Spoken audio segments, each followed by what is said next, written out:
Do you remember this story from your primary school days? King Alfred the Great is on the run from the Vikings, right? And he dives into this vast network of salty marshes that completely covered this area during the 9th century. And he sees this little mud hut that belongs to a swineherd and his wife, and he tells them that he's a deserter from the English army, and they agree to hide him. And the swineherd goes off and gets on with his jobs. She goes off and does her chores. And Alfred's sitting there, completely wrapped in thought, and he doesn't notice this huge black cloud pouring out of the fire, and the swineherd's wife comes back in, and she is absolutely livid. "You couldn't be bothered to keep an eye on my cakes, could you?" she says. "But you wouldn't mind shoveling them down your throat when they were baked, would you greedy fat lummox?" So what does Alfred do? Does he storm off in some kingly huff? No, Alfred the Great is a man of the people. He's like some 9th century Che Guevara figure. He just apologises profusely, and in some royal way that I've never quite understood, he uses the whole experience as a kind of learning curve that enables him to gather all his people together and lead them in another charge against the Vikings. So, is that just a little romantic tale? Or was it based in historical fact? Well, the Time team is in Somerset this week on the Somerset Levels, and we're here because one particular Somerset family has got a very interesting piece of Alfred's history right on their doorstep, and they'd like us to try and sort it out for them. Dear Time team, for over 50 years my family and I have farmed at Athelney. We are aware it is the site of Alfred's abbey, and it is believed he had a fort here. Can you produce any evidence of those buildings and show what Athelney looked like in Alfred's time? Yours sincerely, Tim Morgan, Athelney Farm.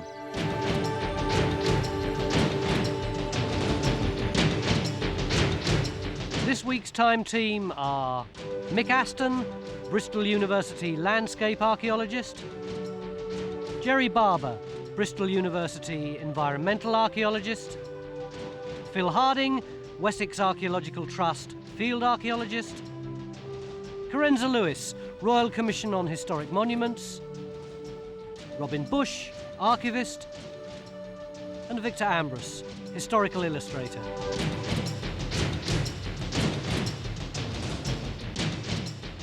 Operating from their base, the George Hotel in Wedmore, the Time team have just 3 days to find the answers. Right, so evidence of the fort. What did Athelney look like? And Mr. Morgan asks, why was he great? Well, I think we can tackle the first bits about Athelney itself. I mean, the obvious thing there is to do some field walking and some geophysics and so on. Let's really have a look at what's under there, because it's been ploughed a lot, so it's fairly flattened. It's scheduled, isn't it? So, in other words, we can't put a trench in. No. So, yeah, I mean, the best option got to be field walking. What's scheduled mean? Well, I mean, it's a protected site. It's against the law to start disturbing a scheduled monument other than what its current land use is. I thought archaeologists had been wrecking sites for 60, 70 years. Oh, we have, but it's all in the name of science. I mean, Well, let's go then, shall we? Okay, yeah.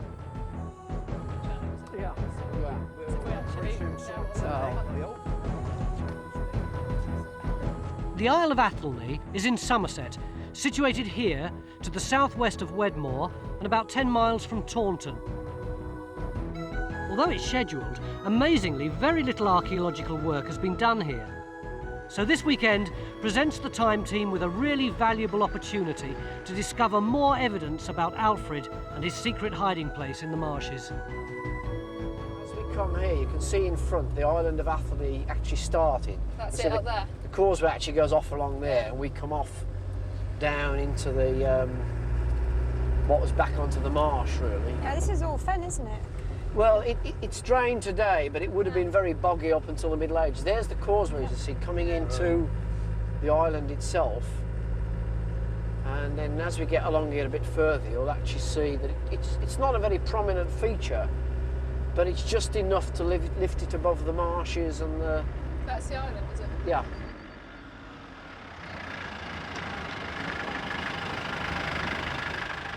Ah, there he is. That's great. Okay, let's all pile out and have a chat with him.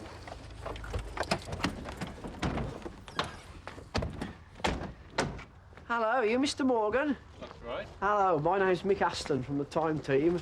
How do you do? This is Phil Harding. How do you do? So, Robbie, what's the significance of this place, apart from the fact that Alfred hid in a few square miles of bog? What does it tell us?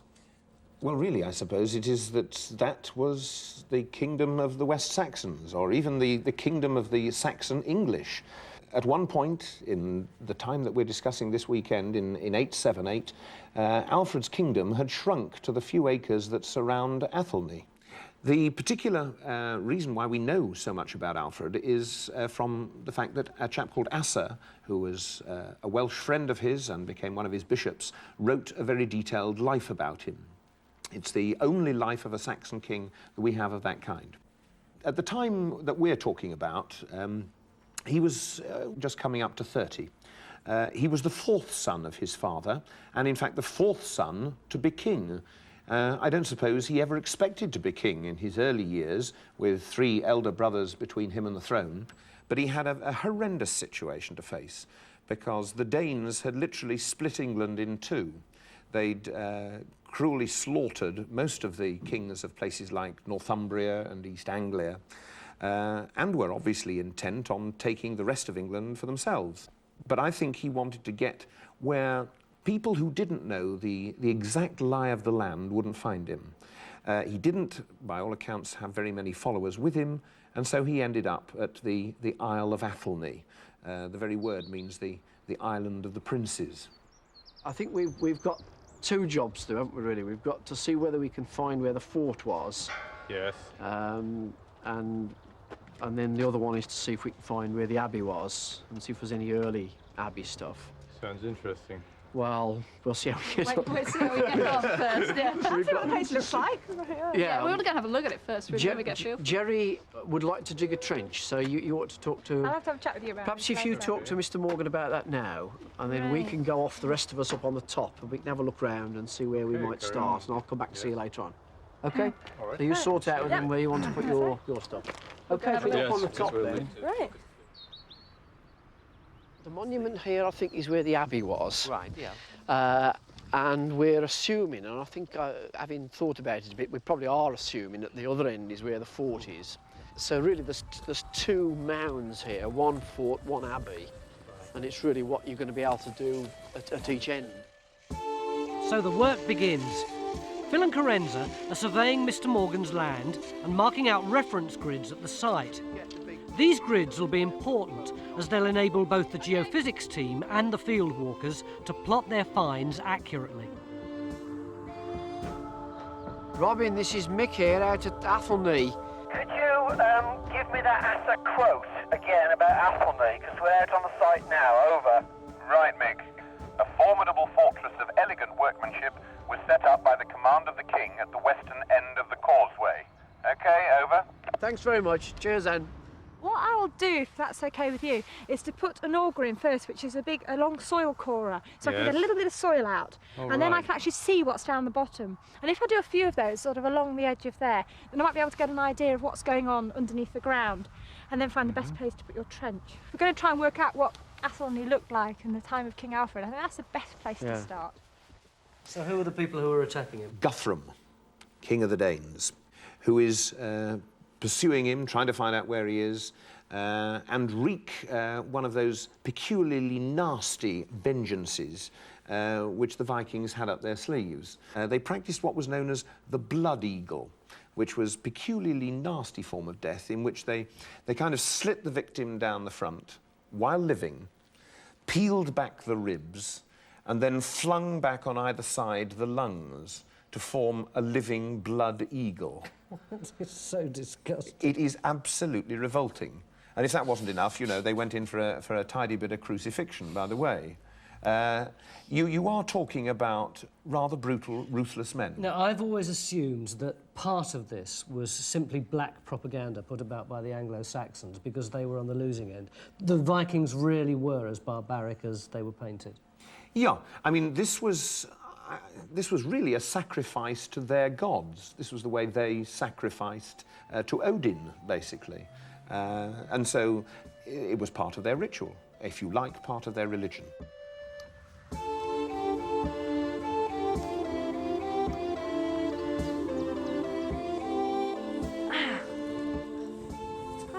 the soil's already started to change colour. Actually, we're getting down quite far. If you compare that to this stuff we've got at the top here, that's the sort of thing we're looking for, though, the difference in the soil change. Yeah. We're going to try and get the profile.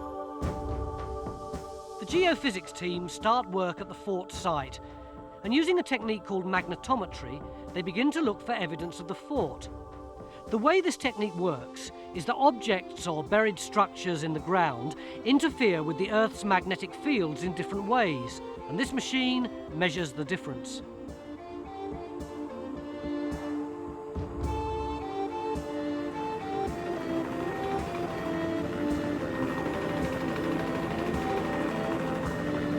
There we are, you can see we're right in the middle of the Somerset Levels landscape, this lowland, waterlogged landscape as it would have existed. And below us, the whole landscape is crisscrossed with these drainage reeds, including areas that are flooded still today. Oh yeah, over there you can actually Yeah. see contemporary flooding. I suppose that's what the whole area The would have whole looked area like. would have been a complete mess of bogs, watery areas, bits of woodland, and these little knolls of land sticking out of it. Here's Burrow Mump, which used to be thought to be the Alfred fort. Here, look, Tony. We're now fairly sure was, if nothing else, perhaps just a lookout post with a Norman castle on the top of it, and then the church put on the top of that later on. Is that a natural feature? It looks It is natural. man-made. It's another one of these lumps sticking out of the levels. Now this is Athelney now.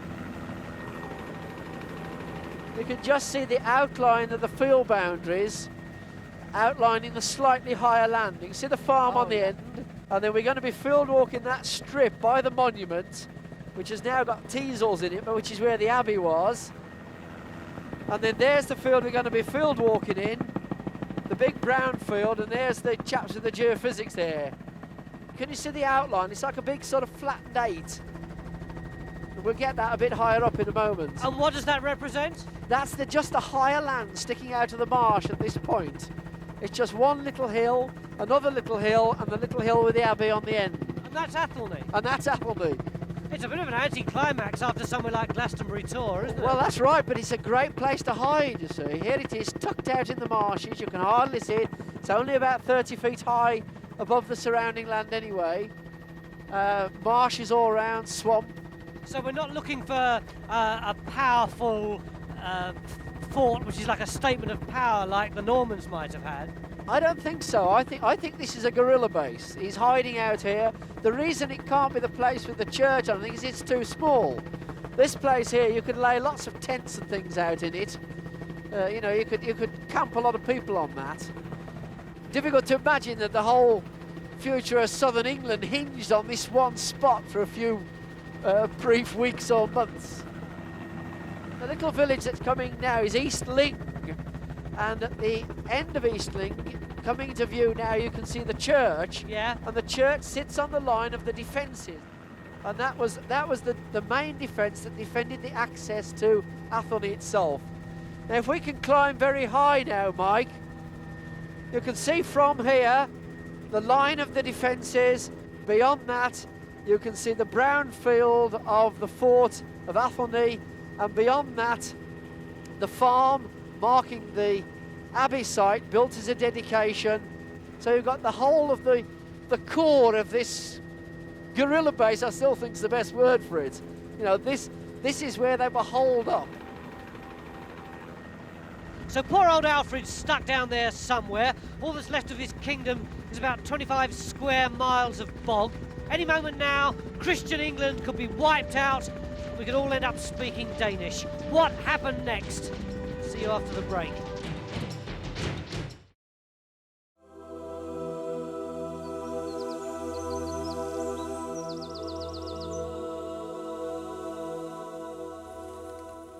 This is what it must have been like for Alfred. I can't even move, let alone run away from any Vikings. So, what happened to him? Was he split down the middle and had all his guts scooped out until his lungs were flapping around by his ears? No, of course not. We may have to take Asser's biography with a pinch or two of salt, but basically his character analysis of Alfred seems to have been about right. People trusted him, they liked him, they believed he was working in their interests, and so they followed him. And miraculously, within a year of his terrible defeat, he'd got all the people round here together and they'd marched out and they defeated the Vikings at the Battle of Edington. And that's when this weird double act started. As soon as the battle was over, saintly Alfred converted horrible Guthrum to Christianity, and immediately they started going on this strange procession all round the Somerset lowlands, all round the places where Alfred had been hiding just a few months previously, with Guthrum all dressed in white to symbolise his conversion to Christianity. It's very odd. Although actually I feel a bit like Alfred and Guthrum at the moment. It's Saturday morning. I've been wandering around this smelly marsh for the last 24 hours trying to get this story together, and I've got absolutely no idea what the archaeologists have been doing at all. I think if it's all right with you lot, I'll climb out of here and get back to the real world. Can someone give us a hand, please? I'm stuck. I think we've done pretty well yesterday. We got the grid in on one area, but I reckon we're going to probably have to crack on with the other area as well, because otherwise I don't think it's any good putting all our eggs in one basket. I mean, I don't think there's any good just constantly walking or solely walking the fort. I think we've got to get up where the abbey is as well. Well, I'm really interested in the geophysics results up on the fort, because I think that's really critical. If you can turn up any features, anything that looks significant, I think that's going to tell us much more than the pottery, anything we pick up in field walking, really. We're actually finding features or anomalies which we take to be archaeological. They're not necessarily the fort yet, we don't know this, but all we can say for certain is that we've actually got a linear coming along here, and in fact the linear it's quite an unusual response, or unusual magnetic response, because it's very strong, and it looks like it might be a ditch that's infilled with industrial activity. You tie that in with Yes, your... yeah, that'd be no problem. Hello, Tony. I've got the aerial photos. Yeah, Well, we've had a long discussion. Wouldn't be I too think specific, we've I'm not surprised. You're very good at that. long breakfast it was. The geophysics chaps are going to carry on with the fort end. They're going to go and look at the abbey end as well. Yeah. And they're going to do some resistivity on the abbey, which will hopefully give us a better plan, or closer plan of that. They're going to pursue the interesting features they've got at this end. The field workers are already out there. They'll be picking bits up. Jerry's going to be drilling some holes round, looking at the environmental evidence, and Phil and Karenz will be going out doing the surveying and keeping the job going up there. Can I just interrupt you a minute? So I just have your opinion on this. Look, Jerry and I have just been looking at this photo. This is the fort area that we're looking at. Can you actually see those sort of black lines coming around here, rather intermittent, messed around, but they're coming right round there. Yeah. You could almost see a circular structure going right round there. That could be the site of the fort. Well, that's the area we're moving into, well, isn't exactly, it? So, that's the side of the What fort. is it? Well, it's a black splodge. But, I mean, I don't know, maybe when you've looked at it a bit and thought about it, it gets more and more convincing the more you look at it, but it's that sort of dark line could be a ditch. So Karenza thinks she may have found the fort, and she now plans to enlarge the 1946 air photograph on the computer to see if she can bring out any more details. Victor is drawing the landscape as it would have looked in Alfred's day.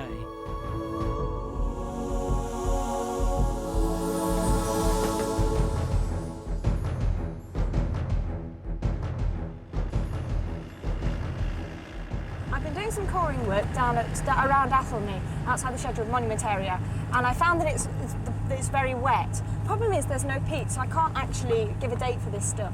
What I want to do, though, is have a look at the causeway and get a section through that. Yeah. So would it be possible, do you think, to put a ditch through the edge of the causeway away from the road? That's a possibility, but I think you may have a problem with the depth that you need to excavate, and that's something we'd need to look at.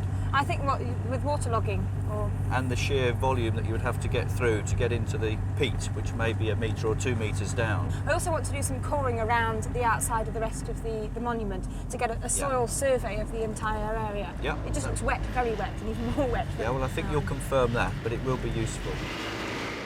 I don't understand about this procession that Alfred and Guthrum made through Somerset. What were they doing? Well, it was an elaborate ceremonial which I suspect Alfred wanted to take place on a succession of his own royal estates. So he starts off at Alla, where Guthrum gets baptised under the Saxon Christian name of Athelstan. Then he wheels him over here to Wedmore, where 8 days after, the ceremony of chrism loosening, the kind of, I know it sounds almost obscene, doesn't it? But the fillet of cloth around Guthrum's head would have been removed, again with great ceremonial. And then they talk about 11 days of jollifications, when the king gave Guthrum and his followers, who numbered 30, elaborate presents. And where did these take place? Well, it isn't too clear. It could either have been at Wedmore, where I suspect there was a church situation, a religious community, or possibly at Cheddar, where they had, the West Saxon kings had their major palace. So what was it all for? Was it essentially religious, or was Alfred showing his people, you know, what a great guy he was by humbling the terrible vulture Guthrum? It was an endeavour to put an end to what had plagued him ever since he came to the throne, and of course he and his father even before that, and to set the seal on the promises that the Danes had made to leave the West Saxon kingdom forever, which in fact is what they did. They went back to Chippenham, then to Cirencester, and finally as far away as you could get to the east, to East Anglia, where Guthrum lives out his days peacefully as a Christian king until he finally snuffs it. We're going to try and get it sharpened up, zoom in on it, have a good look at it, get a printout of it to scale. PJ says he can actually overlay it over the 2500 here, would be excellent. Yeah. And then we can get a larger one blown up and get the detail off it. I feel very sceptical about this, you know. You still don't like it? Well, I've been trying to think of the context in which we would get marks like that at that time of year. It's January 1947. It's a bit after autumn ploughing, it's a bit early for spring ploughing. You know, why would we be seeing it at that time of the year? It's a soil mark, isn't it? I mean, it's this looks like stubble here, and that looks like that might have been ploughed. I mean, it's a bit after ploughing, yeah, but the soil's had time to weather, so you'd expect the contrast to start to show up a bit more. In a way, it's the sort of thing you'd expect to show up perhaps in May, June. Well, that would be in crops, wouldn't it? But this is soil marks. I'm not too bothered about it. I just think it's there. We found it. It's exciting. We've actually found something that could be the right. It's roughly the right shape. It's roughly the right size. Or it's a shape and a size that aren't unreasonable. It's the shape of it that also worries me. I mean, here's Alfred, presumably with his back to the wall. He's coming in, you know, retreating to this. Why does he lay out a circular site, you know? It's not that difficult. Well, I mean, it's easier to lay out a circular site is to get something nice and regular with corners, isn't it? Well, yes, but why not just fence around the island and sort of camp in it? I mean, a circle's the easiest site, but if it is a temporary encampment, the circle is the easiest defendable site, isn't it? And then just put a ditch in to formalise it, strengthen it up a bit later. I feel sceptical You're about not it. cynic, Mick.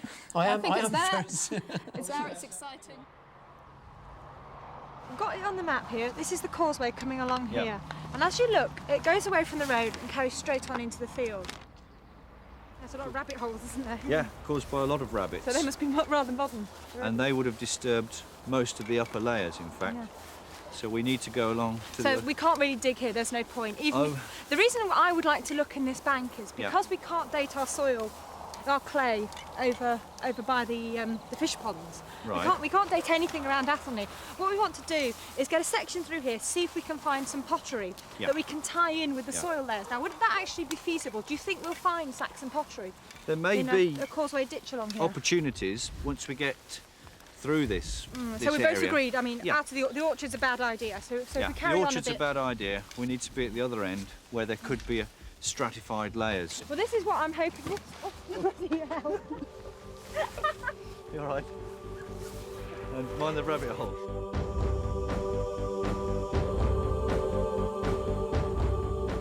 It's now 2 o'clock on Saturday afternoon, and Phil and his volunteer field walkers seem to be making pretty good progress at the fort site. The basic idea is that they pick up anything that looks interesting and pop it into a bag, and it'll be sorted out later.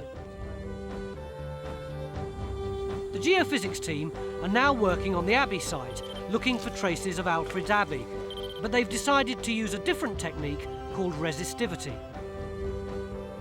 Mr. Morgan, you're the landowner of this ground then? Yes, I've been here quite a long time now. Did your family been in here longer than that, or...? Well, my family came from Wedmore, where they've been for many hundreds of years. Yeah? Yes, which of course is not very far away from No. Here. Well, we've been having some quite interesting times up here, as you can see. I expect you're Oh, wondering yes, what it- all these canes are doing here. In the cabbage patch. That's right. Yes. Well, what we've done is we've laid out a grid. Oh, yes. And then each person, each field walker, walks around in the 10-metre square for 20 minutes. And in that time, anything that they find goes into the bag. Yes. And actually, we found some quite, or something in particular, which is very interesting. This object here. Yes. Well, we don't see that sort of thing every day, you know. Well, we think it's a piece of metal slag. The people who did their geophysical survey up here did actually detect strong indications of metalwork actually in the ground. Yeah. And this bit we've actually found on the surface, obviously been dragged up by the plough. Very interesting, unique, I should say. It seems a bit unbelievable that that lump of metal slag might just hold the key to the history of this site. Is it possible it could have come from a Saxon furnace and sat in the Morgan's field for over 1,000 years, just waiting for us to pick it up? Or more likely, will it relate to another period of the field's history? Will it turn out to be a piece of interesting but irrelevant Victorian slag? Meanwhile, Jerry's luck isn't getting any better, and she's more or less run out of time. This really stops us digging into this side of the bank. I'm afraid it does. We whatsoever. can't work anywhere near where the badgers are. That's one of the constraints with the new Badger Act, so we can't go there. Right, so we've really written off the idea of a JCB into this I ditch think whatsoever. that wouldn't help us a great deal, and there are a lot of problems. Right, OK, we better go then. Yep. Hello, Mick. I'm told there's some good results coming up on the geophysics. Any chance of you getting over to have a look at them when they're ready? Over. Hello, Phil. Yeah, it's Mick. We've just arrived in the Land Rover. Where are you, over? Up by the monument with the geophysics boys, and they're getting quite excited. In fact, we're all getting quite excited. You've got a timely arrival. Get on up here and have a look at them. Over. Okay, we'll bring you some special pills to calm you down. We're on our way. Over. Is it as good as radar? It's a different technique. You know, we use radar on deeper stuff. Hey, I'm Phil. Yeah. How you get on? Hello. Have a look at this then. Come for some exciting Interesting for you here. Jolly good. That's This good. is it. Now, you do remember at breakfast this morning, the last comment was geophysics will be the answer to it all. Yes. Yeah. Right, well, you're now going to see in front of your very eyes a plot that will astound you. This is if the technology works. What we've just been saying, we've actually used the resistance technique here around the monument, and that's when we're sending the electric current into the ground. And where you've got the buried walls, we'll get high resistance readings, is the theory, and we should be able to build up a plan. You know, so if there are any abbey remains under here, the hope is that we'll get a detailed picture.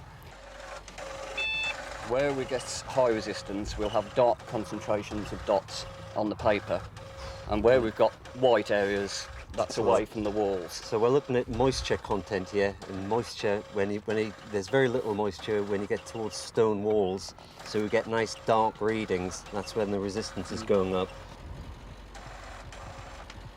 So all the walls are aligned each way. Truth, look at that. It's pretty amazing. That's the monastic church, is it, at the top? We're not very happy with this, actually, Nick.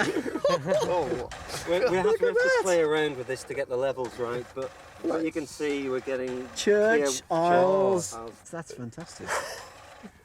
You see the lines. It's going to make a lot of archaeologists redundant. New technology.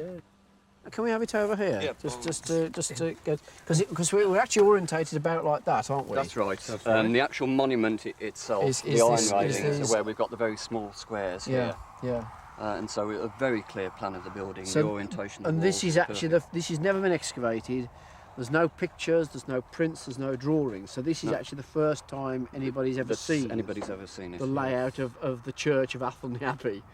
That's incredible because we could almost get a reconstruction from Victor of that. You know, well, that's it. I mean, we'll be able to compare this with the documentary evidence plus other abbey plans that are known. Yeah, that's great. Yes, it's great. So Athelney Abbey actually started.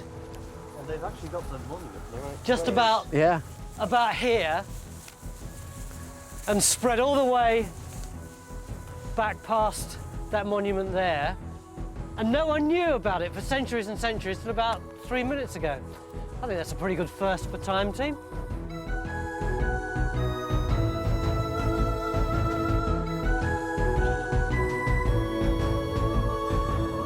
I think this is pretty staggering, and they said it was one of the best results they'd ever had because it's actually mapped the outline of the church, right?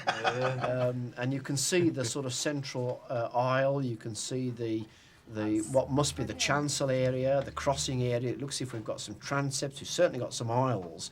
This is the 14th, 15th century abbey, isn't it? Any chance they could pick up the Saxon abbey? Well, I've asked them if they can look at the data that's produced this and fiddle around with it, because this is a fairly crude version. They've got various ways of enhancing things, and we might actually be able to break this down a little bit. Remember, we had this air photograph delivered at breakfast time. I've taken this off and had a look at this feature that we thought might be an enclosure or fort or something on it. I managed to get them to blow it up on the computer imaging, and I sort of picked out the main features. This is actually at 1:2500, so we can map this onto the Ordnance Survey maps. This is your mystery ring? This is it, yes. It does have a sort of suggestion that there is an enclosure, and we don't know what date it is. This is the real problem, is actually, it's not just me imagining it, it does come up in other ways as well. It does look remarkably prehistoric. It does, yeah. It's a bit round, isn't it? Yeah, it's like some sort of Iron Age farmstead. It does, it does. But we didn't know it was there before. Well, I mean, that's great. I mean, we did say right at the beginning that there might actually be some prehistoric stuff here. Yeah.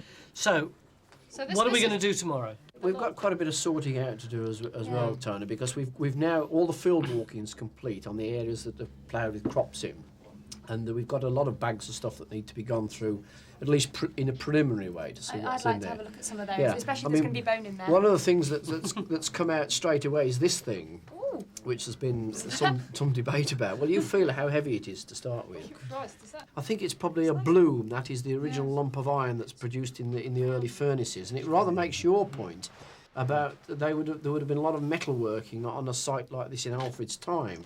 So that's really quite interesting. That ties in quite nicely with the geophysics work, where even this morning they were saying there's a lot of not exactly iron objects in the ground, but a lot of ferrous activity, you know, like smithing and that sort of thing.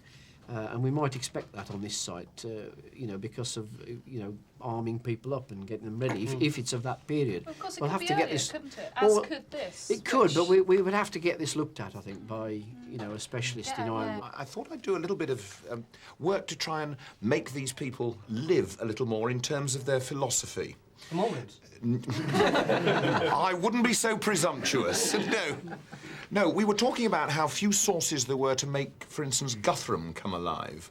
So I've been looking at some of the sagas to give you some kind of impression of their, literally their philosophy of blood and bloodletting. This is from a number of different Viking sources, their sagas, basically. The brave warrior who often gave swollen flesh to the raven, marked men with the point of the sword's edge. The givers of plenty to the raven, who long were hateful to the English, went up into the land from the ships, and Gyalp's stud horses waded in blood, and the wolf pack got plenty of wolves' fodder. And he goes on, I mean, there fell the oaks of Othin before the flashing sword in the play of iron. There was thrusting of points and gnashing of edges. It's great stuff. Now, they're baddies, and we're definitely on Alfred's side. This is my point. This is my point. You read Asa, the holy man of God, writing about Alfred. He destroyed the Vikings with great slaughter and pursued those who fled as far as the stronghold, hacking them down. He seized everything which he found outside the stronghold, men whom he killed immediately, horses and cattle. It's great. Now, so they're all as bad as each other, and the whole lot should have been sunk. Well, yes, but of course you cannot judge people that long ago in terms of the present. They'd been raised as survivors. And some of them did, but a lot of them didn't. Nice to see a bunch of archaeologists looking so excited. They're usually so flipping non-committal. Anyway, tomorrow we'll see if we can pick out the remains of Alfred's Abbey from those ruins, and we'll also see what else we can find on Athelney. Don't go away.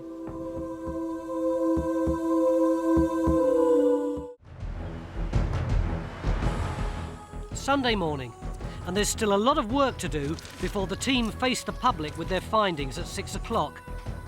Chris is busy analysing this plan of the Abbey. Do any of these lines belong to the earlier Saxon church built by Alfred? What we're going to do here is just try and move the sun around. And as we go around, we'll see that depending on the angle of the sun, we can actually identify the walls a little bit So it's clearer. like picking up the shadows. Yeah, effectively. yeah, really, it's like an aerial photograph now. Victor is finishing off his picture of the Burgle-Heidage fortifications at Ling. Now, I've seen the site of these defences because Mick pointed them out from the helicopter, but I still don't understand. What was Burgle-Heidage? So it was a scheme in southern England that was almost certainly invented by Alfred to have a number of defended centres against the Danes. And here in this orchard at the back of the church, the actual bank and ditch of the Burgle-Heidage defences are still here. And I brought this tape with me and some pegs because I thought we'd stake it out and actually see if it's the right sort of length. Great. And then we would actually be able to work out how many people defended this. Yeah. And this, of course, is the bridgehead for Athelney, which is behind us in that direction. So anybody approaching overland would come along this ridge, be cut off by this massive bank and ditch in front of us. They would then have gone into Ling itself and then out along the causeway to Athelney at the far end. And out there is the undefended area. This is the ditch down here? Yeah. I'm glad you're doing that rather than me. Here's the ditch.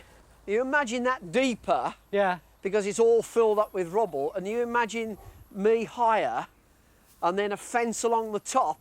It's not fantastically steep. No, but you've got to imagine that silted up a lot. It's probably another 6 or 7 feet deep. This bank's eroded, and there's a fighting platform on the top, and there's chaps throwing scorn and derision on you, amongst other things, from the top here. I'm used to that. Right, what I think we'll do then is go from the corner of the churchyard up there. If you'll take that with you, hang on, Tony, I'll give you a peg. It doesn't need to be very firmly in, but just so that we can get a first 200 feet along the front here. We'll have to go round the trees as well. Go to the corner of the churchyard over there. We'll turn him into an archaeologist yet. Okay, stick that. That's it.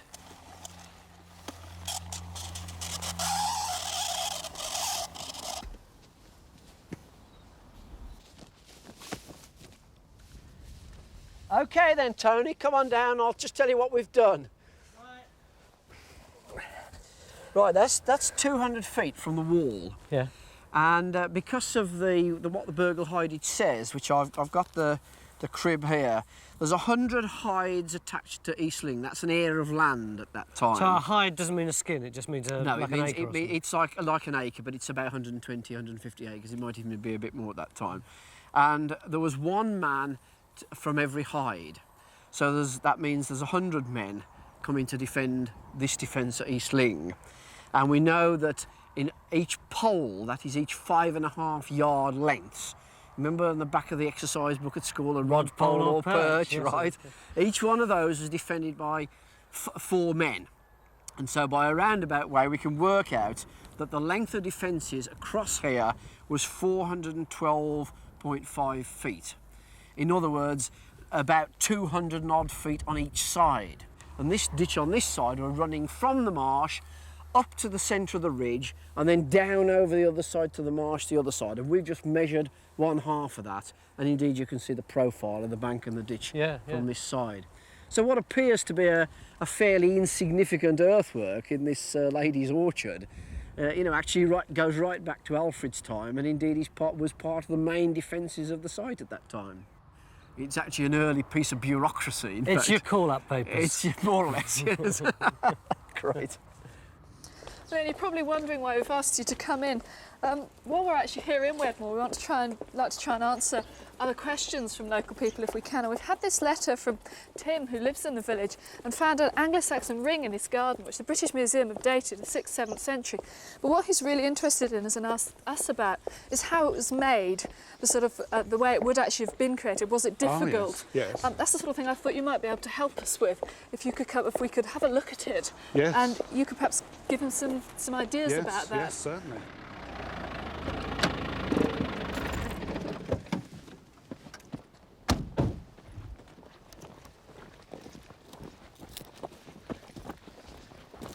How you doing there, John? Yeah, not too bad if it wasn't for the damn root crop.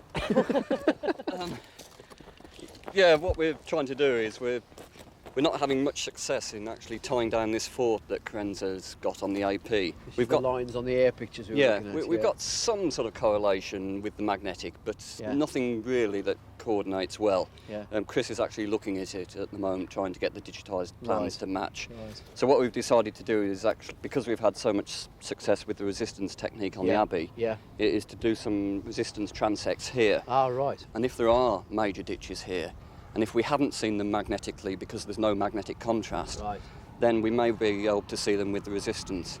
Could you tell me, in words that a Beano reader would understand, exactly how you achieve the results that you do? Yeah, basically what we've got here is a box of electronics.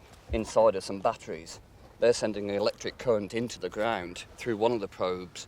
The other probes actually measures the resistance of the Earth to that passage of the current. We've got a couple of probes on the far side that make the circuit. And so you've got current flowing into the ground, and we take readings at metre intervals. You've seen us moving the frame up and down. And at each point, we're measuring the resistance below the ground there. So if you've got a stone wall at that point, the electric current goes into the ground, bang. You get a high resistance because the current won't flow through the wall. If you've got a waterlogged ditch in the ground, then the current passes easily through the water because it's moist, and so you get a low resistance. So by taking readings on a detailed grid, we build up a picture of these resistances, and so we can actually plot the high resistances, plot the high walls, plot the low readings, plot the ditches that are waterlogged. Why can't all scientists talk that? They do. Well, not all scientists read the Beano, yes. It's beautiful. It's in such good condition. You just found it in the garden. Absolutely beautiful, isn't it? Yes, just lying on the surface. Your letter said the British Museum dated it 6th, 7th century. They did, yes. It's a copper alloy. Yes, it is. And you're interested in how it's actually made? I'm very interested to know how it was formed. Perhaps you could go away and see if you could reproduce it. How long will that take? We're going to be here all day, or...? No, hopefully that we can do it in about half an hour once we've unravelled the knot. But of course, you won't literally unravel it. No, not literally. Don't worry, Tim. The ring will be safe with us. We'll produce a perfect reproduction, I hope.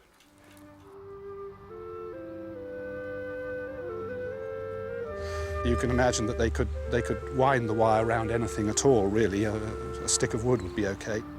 Any work process on metal like this hardens it slightly and makes it rather less easy to bend. And as we want to be able to bend the knot and weave it by hand, preferably, it would be a good idea to anneal it at this stage. Now, annealing is simply heating up to red heat, but unlike a blacksmith, we don't have to keep it red hot. We can let it cool down again afterwards. As long as it has passed through a red hot stage, it will then be nice and soft and malleable and workable again. This is going to form, as I said, the main part of the ring. The decoration that we put on afterwards, that is the much finer part that covers the shoulders on either side of the knot, I shall be making from this same bit of wire, but drawing it down to a finer wire.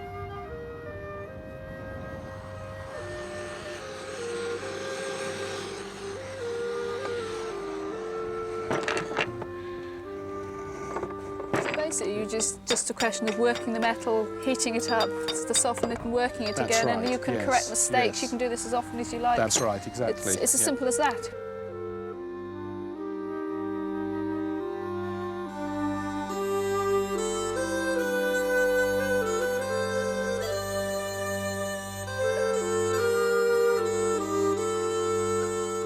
Does this answer your questions as to how the ring was made? Well, I'm amazed how easy Ian has made it look. I imagined it to be a very complicated process to produce such a knot, but I am absolutely amazed. Shall I try that on to see? Yes, does it fit? It's a little bit large. It fits reasonably well, yes.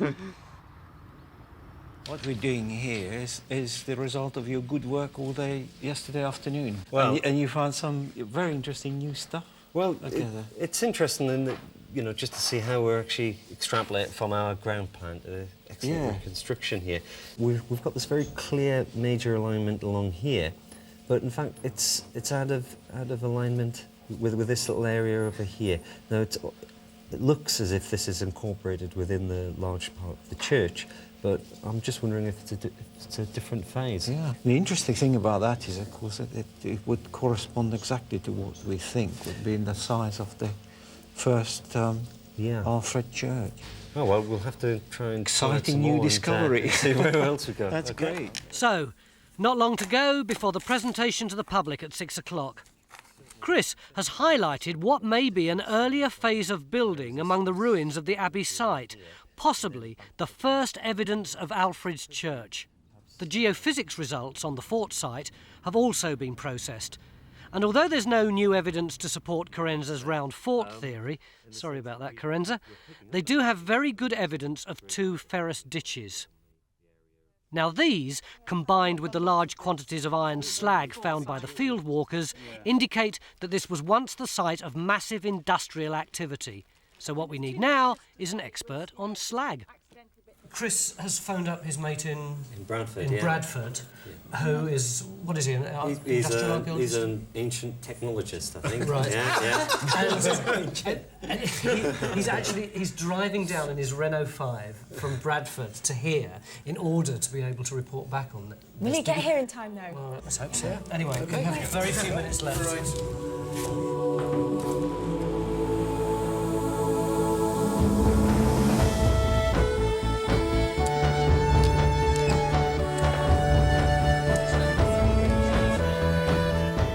Jerry, what were you doing when you got Chris's phone call? I was just about to go out and dig the allotment, but when I heard about this, I was slightly more excited. What was it about the phone call that made you be prepared to jump in your car and drive from Newcastle all the way down here? Oh, from Bradford. Yeah. This slag is, this material is a waste product of iron smelting. It's the residue, the stuff they threw away. Iron smelting slags come in a variety of shapes and sizes, and they can be characteristic of certain periods. And when Chris described the slag to me, it immediately brought parallels in my mind to say either it's Iron Age, possibly Iron Age, or possibly Anglo-Saxon. So by looking at it now in the hand, I'm much more happy that it's probably of Anglo-Saxon date. And why is it particularly exciting that it's here?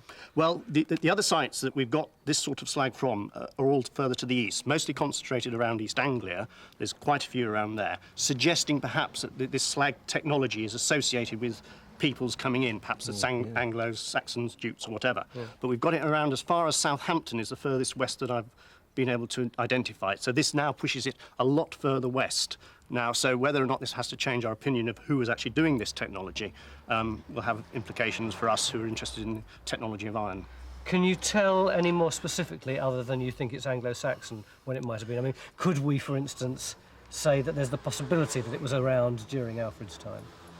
I think, yes, I would have no worries about that. I mean, the problem is we're dealing with such few sites that each site's an individual and can alter the pattern or our impression of what's happening in this technology very dramatically. So I have no worries at all. All I would say is probably pretty definitely post-Roman, but perhaps 10th or 11th century AD.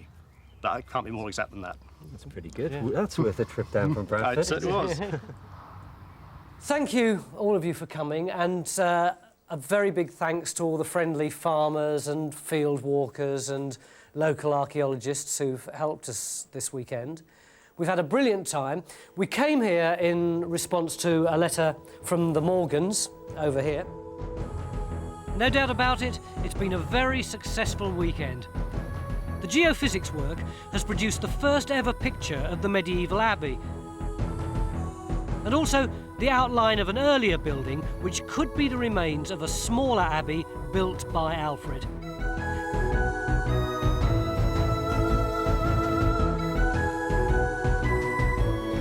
Victor's drawings, I think, show very clearly how different the landscape looked in Alfred's time. The island itself, surrounded by salt marshes, with the causeway linking it to Ling and the bridgehead fortifications. But the discovery of the 2 ferrous ditches and the lumps of slag from the fort site is in many ways the most important development of all. It may mean that we found the first evidence of the place where Alfred made his swords and other weapons used to defeat the Danes in 887. There was one other question. Why was Alfred known as the Great? Well, he was our first ever literate king, which must have been quite a step forward. He was cultivated, magnanimous, and he united his people and defeated the dreaded Vikings, thus ensuring the survival of the English nation. Sounds reasonably great to me. And of course, he managed to find his way through these swamps and marshes. And that's not easy, believe me.